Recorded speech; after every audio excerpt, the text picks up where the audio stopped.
కల్తీ ప్రారంభించమని వినాయక నామాల్లో ఎక్కడైనా ఉందా? పైగా ఈ కల్తీ వ్యాపారం వినాయక చవితి నాడు ప్రారంభించానని చెబుతున్నావా సిగ్గు లేకుండా? వినాయకుడు ఏడవాలా నవ్వాలా?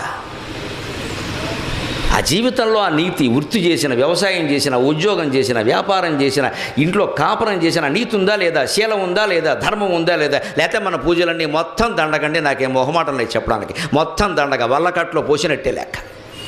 ఒక నీతి లేదు, శీలం లేదు, ధర్మం లేదు, బజార్ను తిరుగుతున్నాం ఇష్టం వచ్చినట్టుగా. మనం మాత్రం పూజలు చేసేస్తాం బ్రహ్మాండంగా. ఊళ్ళో ముత్తైదువులు అందరినీ పిలిచేస్తాం. ఇక్కడ ఎంతమంది ముత్తైదువులు పిలిస్తావమ్మా? నువ్వు నీతిగా ఉన్నావు లేదు, నువ్వు ఆలోచించుకో, ఉంటేనే పూజ ఫలిస్తుంది, లేదా ఫలించదు. ఆడదైనా అంతే, మొగాడైనా అంతే. ఏం మొహమాట పడాలి నేను చెప్పడానికి. సమాజంలో ఆ పరివర్తన వచ్చి తీరాల్సిందే. మనం ఉండడం ఎవడో చెప్పడానికి వీల్లేదు మనకి. మా ఇష్టం వచ్చినట్టు ఉంటాం, మీరెవరు చెప్పడానికి?